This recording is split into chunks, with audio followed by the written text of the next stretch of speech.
पर बरसे, बीजेपी की आलोचना की और फिर कार्यकर्ताओं को दी नसीहत।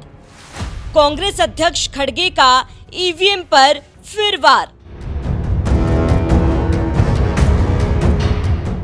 पहले महाराष्ट्र, फिर हरियाणा और फिर दिल्ली। एक एक कर कांग्रेस कई राज्यों में अपना जनाधार खोती जा रही है। हार के बाद समीक्षा मंथन तो होती है, लेकिन साथ में एक राग भी खूब अलापा जाता है। ये राग है ईवीएम का। हार का सारा ठिकरा फूटता है ईवीएम पर। अब आगामी चुनावों में भी लगता है कि कांग्रेस अभी से ईवीएम को गुनहगार बनाने की तैयारी में लग गई है। कांग्रेस अध्यक्ष मल्लिकार्जुन खड़गे के बयान से कुछ ऐसा ही लग रहा है। क्या है उनका बयान और क्यों ईवीएम का जिक्र हुआ, चलिए जानते हैं।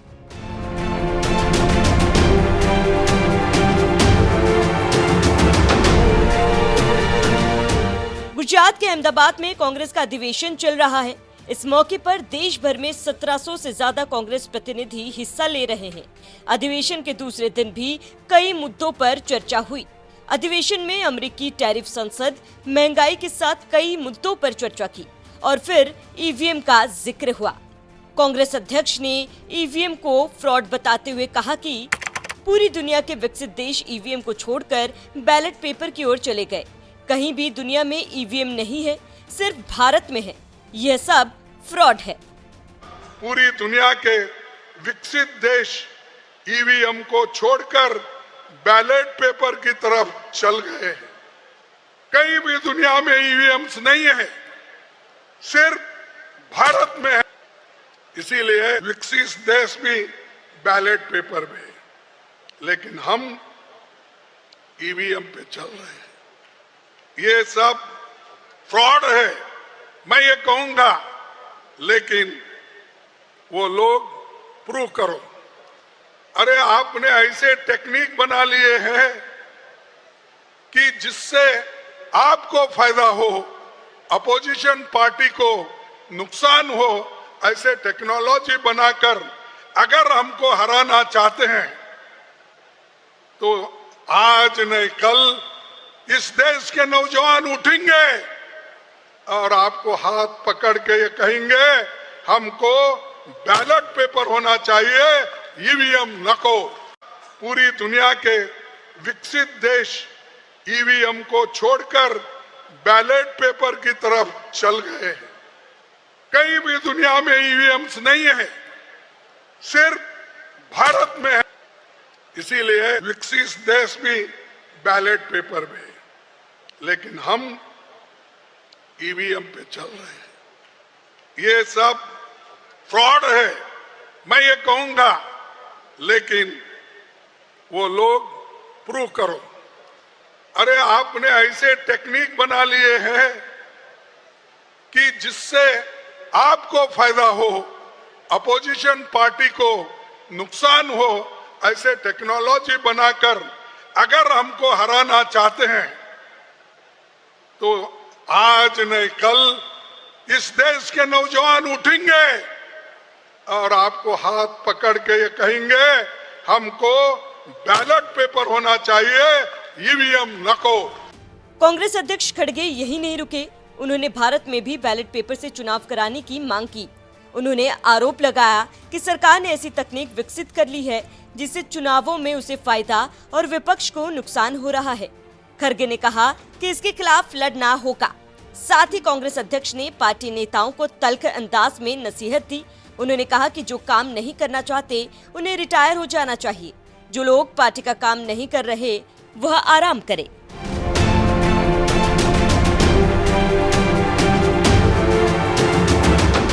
वहीं विपक्षियों के बार बार ईवीएम का राग अलापने पर गृह मंत्री अमित शाह ने भी संसद में कांग्रेस को घेरा था। उन्होंने सवाल किया कि अगर ईवीएम में दिक्कत है तो कांग्रेस सुप्रीम कोर्ट में क्यों नहीं गई। साथ ही कांग्रेस के ईवीएम को लेकर दोहरे रवैये पर भी चुटकी ली।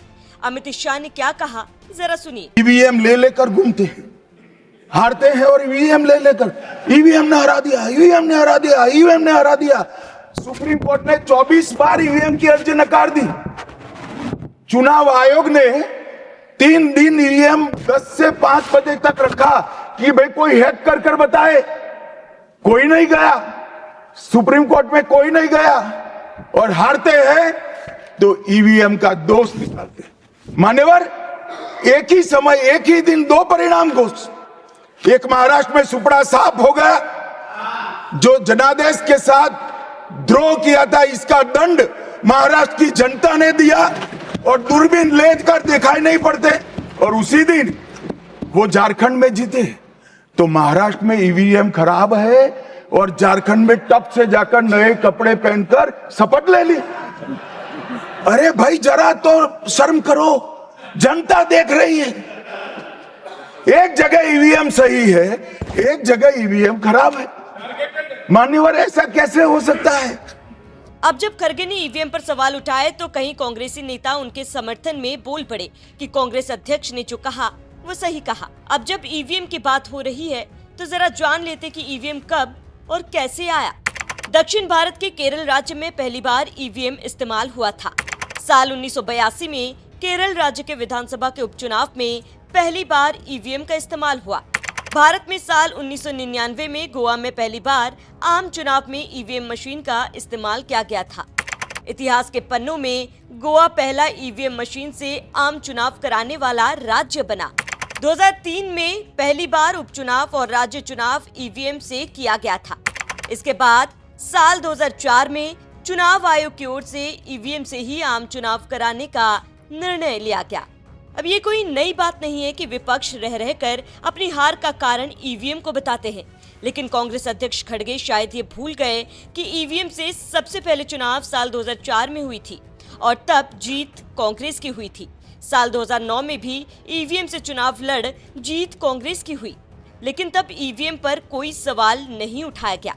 तब चुनावी नतीजे भी सटीक होते थे, लेकिन अब हार की सारी जिम्मेदारी ईवीएम की कैसे हुई? जिन राज्यों में कांग्रेस को बहुमत मिले वहां तो ईवीएम का कोई जिक्र नहीं होता। संविधान और लोकतंत्र की दुहाई देने वाला कांग्रेस खुद लोकतंत्र पर सवाल उठा ही रही है और साथ ही अपनी नीतियों का दोष भी ईवीएम और बीजेपी को दे रही है। बहरहाल, आपका मल्लिकार्जुन खड़गे के इस बयान पर क्या कहना है, हमें कमेंट बॉक्स पर जरूर बताएं। और मैं जानता हूं कि जो तेलंगाना की हालत है वो इस देश के हर प्रदेश की हालत है। तेलंगाना में 90% आबादी ओबीसी, अति पिछड़ा, दलित, अति दलित, माइनॉरिटी, आदिवासी।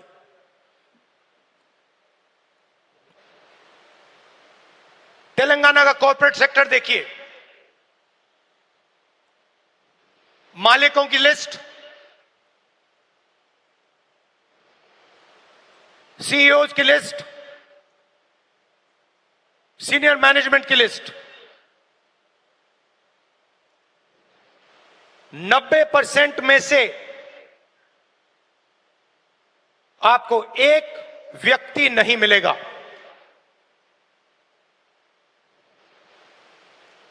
नब्बे 90% की भागीदारी तेलंगाना के कॉर्पोरेट सेक्टर में है ही नहीं।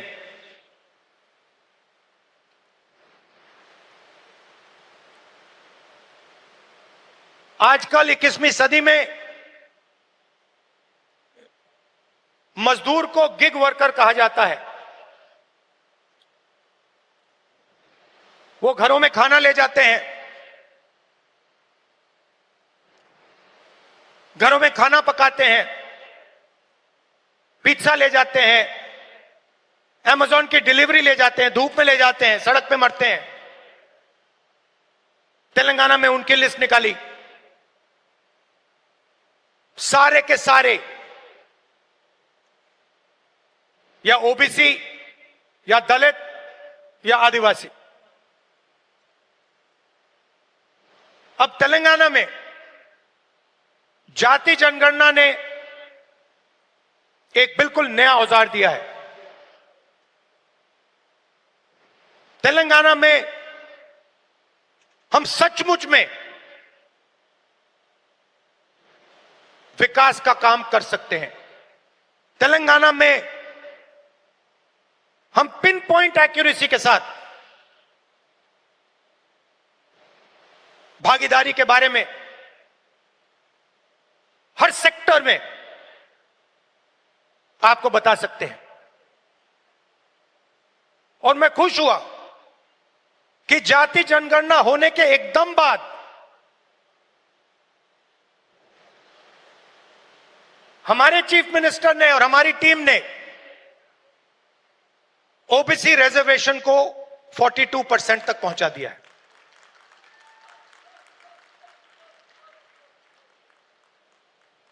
हम सुपर पावर की बात करते हैं, मगर जब धन की बात होती है, भागीदारी की बात होती है, कॉर्पोरेट इंडिया की बात होती है,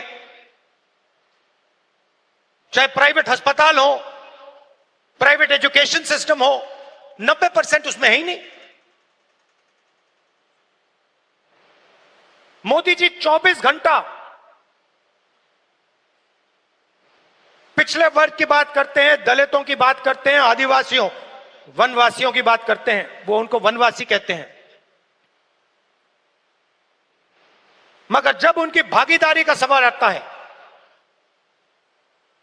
जब उनके पार्टिसिपेशन का सवाल आता है, तो बीजेपी के लोग बिल्कुल चुप हो जाते हैं। तो ये तेलंगाना ने एक क्रांतिकारी कदम उठाया है और पूरे देश को रास्ता दिखाया है। और मैं फिर से दोहरा के कह रहा हूं, इस स्टेज से आप सब के साथ कह रहा हूं कि 50% की जो दीवार है, इसको हम पूरे देश में तोड़ के परे कर देंगे। और जो शुरुआत हमने तेलंगाना में की है, वही हम दिल्ली में पूरे हिंदुस्तान के लिए करने जा रहे हैं।